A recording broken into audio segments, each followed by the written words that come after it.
దేవుడు అన్న అంటే 3 అక్షరాలు.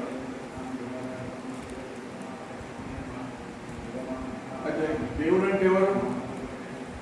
ఎవరైనా చెప్తాడు దేవుడు అంటే ఎవరు చెప్పాడు?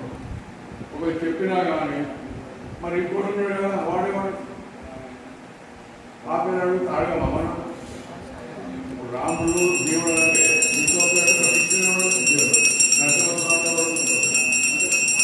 దేవుడు ఒకటే మనం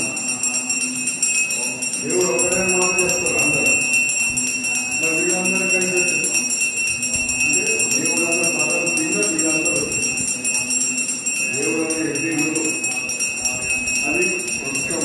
ఒక వృక్షం పాఠం అంటే ఏ విత్తనం పెడితే ఆ వృక్షం పెరుగుతుంది. ఇప్పుడు మనం ఏ విత్తనం పెట్టాం? గురువు విత్తనం పెట్టాం, అది మహావృక్షమే. వృక్షమైనప్పుడు కాయలు అవుతాయి, గింజలు అవుతాయి. అయితే ఆ కాయల గింజలని ఏమి ఒక దత్తాత్రేయుడు తప్ప లేదు. దత్తాత్రేయుడి గురువు మిగతావాళ్ళది కాదు అని అంటే ఇప్పుడు గురువు ప్రార్థన శ్లోకం ఉన్నది. ఏ ప్రార్థన చేస్తావు అంటే గురువు బ్రహ్మ, గురువు విష్ణువు.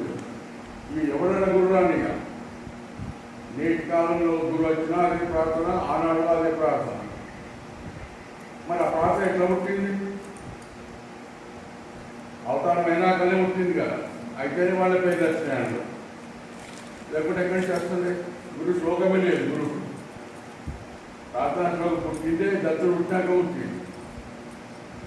అందుకొరకే మూలం ఏదైతుందో విత్తనం పెడతాం, చెట్టు అవుతుంది. మళ్ళీ విత్తనం కనబడబట్టి కనబడుతుందా? మళ్ళీ దానికి పుట్టిన కాయలు అందులోనే విత్తనాలు దొరుకుతాయి. కానీ మళ్ళీ అది కూడా విత్తనం దొరకాలంటే ఆ కాయ తెంపాలి, దాన్ని విప్పాలి, మళ్ళీ ఇది చేస్తే ఎన్ని చేస్తే ఆఖరి రసమంతా మిగిలినాక నచ్చి విత్తనం కట్టి కనబడతాయి. అంత కష్టపడితేనే విత్తనం కనబడాలి. అంతవరకు అది విత్తనం కనబడాలంటే అంత సాధన. ఇప్పుడు మనం చేసేది అంతా కూడా ఇప్పుడు మామిడి పండు ఉందని, మామిడి పండు గింజ కనబడాలంటే ఉన్న రసమంతా తాగాలి, తర్వాత మీ తోలు తీసేయాలి, మీ ఆ పెరిగిన రసాలంతా తీసేస్తే అప్పుడు అంటే టెంకాయ కనబడుతుంది.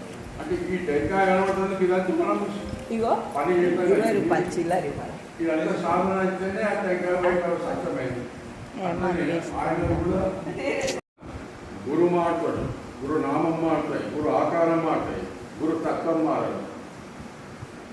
అంటే ఏమి శాశ్వతమైనటువంటి ఏమిటి? తత్వం. తత్వం అంటే ఏమిటి? ఏది సత్యమో అది తత్వం. సత్యంలోనే తత్వం దారున్నది, తత్వంలోనే ధర్మం దారున్నది, ధర్మంలోనే న్యాయం ఉన్నది, న్యాయం. అందువల్లే గురువు, దేవుడు, ఆత్మ, న్యాయం, ధర్మం, సత్యం ఇవన్నీ కలిపితే ఒక ముద్ద. ఆ ఒక ముద్దని